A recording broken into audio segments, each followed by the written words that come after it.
you just have that perfect risk curve where Bitcoin starts the cycle well, ETH then starts to outperform. If you look at the ETH Bitcoin chart, it looks like it should start to break higher over time.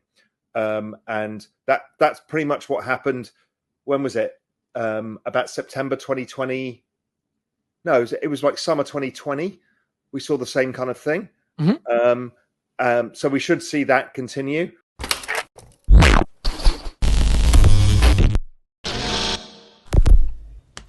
Hey guys, welcome back to Everyday Finance. In this video, Raoul Pal discusses the crypto. According to Raoul Pal, the cryptocurrency market is on the rise.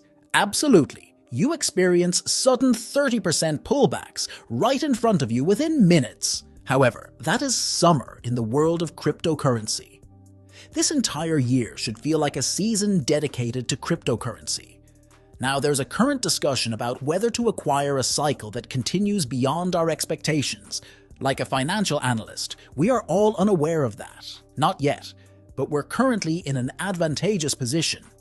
Global liquidity is on the rise and is expected to persist. Moving ahead, business cycles are expected to improve. Well, now is the moment. Now is an excellent moment. And this is the period when Ethereum surpasses Bitcoin. Solana is surpassing expectations in performance. Several alternative investments will outperform Solana, so it's quite clearly a fantastic opportunity. This major trade is now happening, and lots of things Raoul Pal discussed, so please watch the video to end. And share this video, and subscribe our channel Everyday Finance. Thanks. We're in crypto summer. We just started crypto summer. Crypto summer is up only. Yes, you get the 30% pullbacks that happen in your face in minutes, but that's crypto summer. This whole year should be crypto summer. Now, we're all debating whether we get a left translated cycle or a bubble cycle that goes on further than we imagine. None of us know that yet, but we're at the sweet spot. Global liquidity is picking up, should continue going forwards. Business cycles should pick up. So this is the time. This is the great time. And this is the time when ETH outperforms Bitcoin, Solana outperforms ETH, a bunch of alts will outperform Solana. So, it is the great opportunity. It's the big trade is now on. All financial markets work the same way. You put capital in and it's coming into Bitcoin. It then flows into the less liquid assets and they rise more. Right? It's just all markets work the same way. So it comes into Bitcoin, it pushes up the other assets. So the next phase is obviously the ETH ETF. ETH is really an interesting dynamic because the more ETH you buy, the more the supply is reduced. With about 28% locked up in bloody staking, it's going to get quite a disruly market. It's going to be very price gappy to the upside and probably the downside. So that's going to get fun. Solana has been like the main adoption horse because it's going up the adoption curve, so it tends to outperform. So I just think you just have that perfect risk curve where Bitcoin starts the cycle well, ETH then starts to outperform. If you look at the ETH Bitcoin chart, it looks like it should start to break higher over time. And that's pretty much what happened. When was it? About September 2020. No, it was like summer 2020. We saw the same kind of thing. So we should see that continue. And then Solana, if I look at the Solana ETH chart, it's about to break higher again. It's like this perfect little flag pattern, should keep going. So it looks as is, and as I've kind of thought all the way through, I think nothing changes. So I think Solana is ETH of the last cycle, right? This is a proper blockchain that's getting full adoption. So this is a real thing. Firedance is the kicker. So we've got some real stuff happening here. So in terms of price targets, who the hell knows? But if we kind of replicate what ETH did last cycle, that was a 45x from the low. So you get somewhere like about $500. If I look at the other charts, I get somewhere between 500 and 1,000. And it just depends on the structure of this market. If we get a bubble cycle, it'll go to 1,000. if we get some sort of left translated, it gets to 500. It's something like that. You know, as we all know here, you know, price targets are pretty useless, but because you need to see the structure and nature of the market when it happens. So it's all well and good us having an idea now, but we'll feel it and know it when it's happening. And I'm still trying to figure out, I'd love to hear your guys' views. So here's my odds. My odds is 60% this is kind of a normal cycle. I would say the last cycle we had wasn't. It was stunted. The last leg was stunted. We should have had another leg higher. We didn't get it. 2017 was probably more of a normal crypto cycle. It was like 2013. They get quite blow-offy top at the end. There's a full bubble cycle that could be kind of la-la land, which I would give 20%. I give 60% to a normal cycle and 20% to a left-translated cycle. That's kind of where my odds are right now. According to Raoul Pal, do all financial markets operate in a similar manner? Invest your money and it's venturing into Bitcoin. It moves on to the more illiquid assets. Do they increase further? It is true that all markets operate in a similar manner. When Bitcoin enters the market, it causes other assets to increase in value. Well, the next step clearly involves the ETH ETF. This is quite fascinating due to its dynamic nature. The more you purchase, the greater the reduction in supply, with approximately 28% currently locked up in staking. Well, prepare for a turbulent market ahead. It's expected to experience significant price movement to the upside, and most likely, the negative aspect. So that sounds like it's going to be enjoyable. Solana has been a key player in driving adoption due to its increasing popularity among users, so it tends to outperform. So Raoul Pal believes you are simply achieving the ideal risk curve where Bitcoin initiates the cycle effectively, then begins to outperform, assuming when examining the ETH Bitcoin chart, it appears to be consolidating. There are indications that it may be poised to move upward gradually, and that's essentially the gist of what transpired. When did it occur?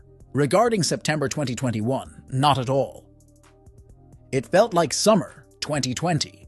We observed a similar occurrence, so we can expect that trend to persist. Next, Solana. When examining the Solana ETH chart, it appears poised to make another upward move. This ideal flag pattern seems poised to continue its trend. From Raoul Pal Analysis, let's back to the Raoul Pal interview. We have not seen, on the media side, the rush. It's not happened yet. No. It's the same people still. Yeah, I can see my Twitter numbers growing again because they were flatlined for a long time, but they're still not growing fast. I mean, I hit 1 million, I don't know, 4 months ago, and I'm at like 1,020,000. So we're not seeing a massive influx. No. So you're right. I mean, look, there's some anecdotal evidence, yes, but we're not really seeing a mass participation. And, you know, but it is early. It's early in the cycle. We forget because, look, we were all quite lucky in getting this cycle quite right. So we feel like we've been in it all the way through. But don't forget, last cycle, most of us were buying now. Or later. We bought April, May, and June last time. It was later. I got in the same time as you guys, right? Like, it was later. Yeah. Like, but obviously the price is further this time. So it's different. So I don't know, and let's just keep an open mind. I think Michael's view is also right. I just don't think we know. So we just have to keep a very open mind, which is why I'm trying to use a probabilistic framework and just keep adjusting as we go. Benny's right. There is a lot of PTSD. I'm so careful in what I say these days. I would have a very different conversation with you guys off camera than on camera. Yeah. Because I'm so cautious because people are, the internet is a pretty awful place. Yes. And so, we've all been through it, right? And so I think Benny's right. Actually, what we say is much more cautious, and we do have PTSD, not so much from markets, it's PTSD from bloody Twitter. I'm really 95% non, just in my core positions, and then 5% of silly stuff, of which I've got some stuff that's too small I won't talk about, and then I've got Whiff, and I've got Bonk, and I got Doge. So I've got the dogs. You know, because the dogs run first. You know, this is the perfect point for the dog cycle. So you do a bit of that for the fun of it. But I'm not very good at this part of it because you always end up and look back and you're too late into a cycle. You look back, you got this shrapnel of useless shit. I mean, if I look back at my wallet last time around, the decentralized and sandbox and all of this stuff you get stuck with from narratives that you overstayed in, you know, that's the issue, is not overstaying in this stuff. As per Raoul Pal, when it comes to price targets, if you replicate what it did last cycle, that was a 45x from the low. You end up with approximately $500. When Raoul examines the other charts, he earns somewhere between $500 and $1,000. And it solely relies on the arrangement of this market. If a bubble cycle occurs, the price could reach $1,000. If a left translation occurs, it reaches $500. It's somewhat similar to that. Well, as we all know, price targets are not always reliable, as market conditions can greatly impact their accuracy. It's important to have a clear idea now, but we will truly understand and feel it. Enjoy it while it's occurring. He is still attempting to analyze the situation, estimating Raoul Pal's odds at 60%, considering it a typical cycle. He might refer to the previous cycle. We did not have it. It was hindered. The final part was hindered. We could have seen another increase in value. We failed to understand it. 2017 seemed to follow a typical pattern in the crypto market, similar to 2013. It was quite a dramatic finish. There's a complete bubble cycle that might seem a bit unrealistic, but he would offer a 20% discount. He allocates 60% to a standard cycle and 20% to a cycle that is shifted to the left. That's the current situation regarding his chances. If you learned something from this video, then please like this video and subscribe our channel Everyday Finance, and we will meet in next video. Thanks.